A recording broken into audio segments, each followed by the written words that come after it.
Welcome back to Business Equity and Opportunities. We first met Mayman Powers, President and CEO of Powers & Sons in 2023. That's when Power & Sons Construction was named one of the first Office of Minority and Women Business Development Vendors of the Month. So it comes as no surprise that he's about to be honored with the William G. Mays Excellence in Entrepreneurship Award. This is Business Equity and Opportunities Success Story. So from the very beginning, it all started from my grandfather, who founded our business in 1967.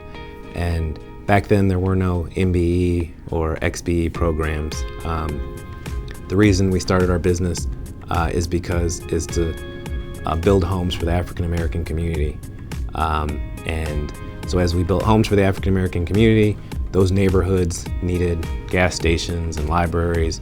And so we continued to build in that community, which then helped us to grow into a commercial contractor that we are today. We were fortunate to be a part of some early government programs that allowed us to get outside of our community, and we were able to do work in all parts of Illinois, Ohio, Indiana, which then allowed us to start to open up offices in different locations. And so that's how we have our 3 offices today: Indianapolis, Northwest Indiana, and Chicago. Our community is what gave us the support to start us and to help us be successful. And so it's always been in our DNA to support the communities in which we serve. So we are very passionate about being part of different philanthropic efforts as well as volunteer. And so in the communities in which we're in, we do a lot for food insecurities. We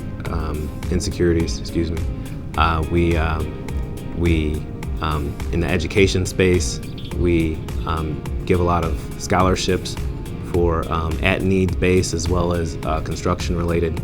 And so it's very important for us to give back to the community. Early on, my grandfather was encouraged by my grandmother to start the business we have, and it was called Powers & Sons Construction, but it was probably her vision for the future because the oldest son was only 18, so they weren't fully in the business.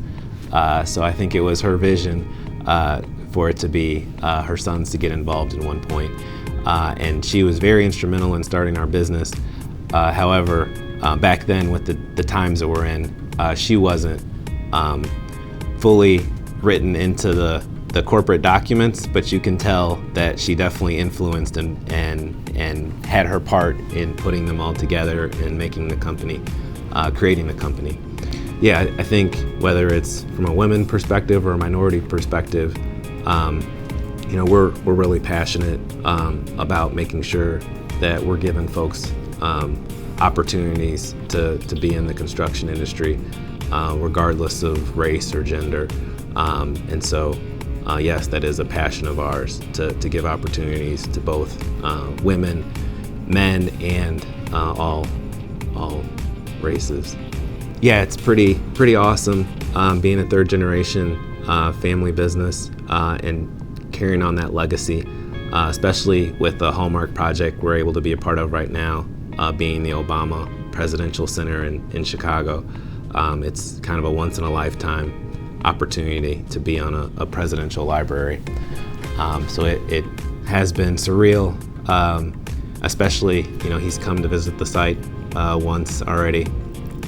So it's pretty awesome when you get that kind of attention on your construction project. So our purpose that we really have is to be a good contractor and to show that just because we're a minority contractor doesn't mean we can't be recognized as our fellow competitors as just a good contractor. So we really strive to be the best contractor and to show that we can do everything our majority competitors can do. If you would like to know more about any of the segments in today's show, just follow the QR code to our website. And while you're there, be sure to sign up for our newsletter. We thank you for spending this hour with us. Join us next week for more business equity and opportunities. I'm your host, Derek Dennis. I'll see you next week. Business Equity and Opportunities is made possible by Bose McKinney and Evans, Eskenazi Health, Indy Biz Pass, Indy Chamber, and Lilly, a medicine company.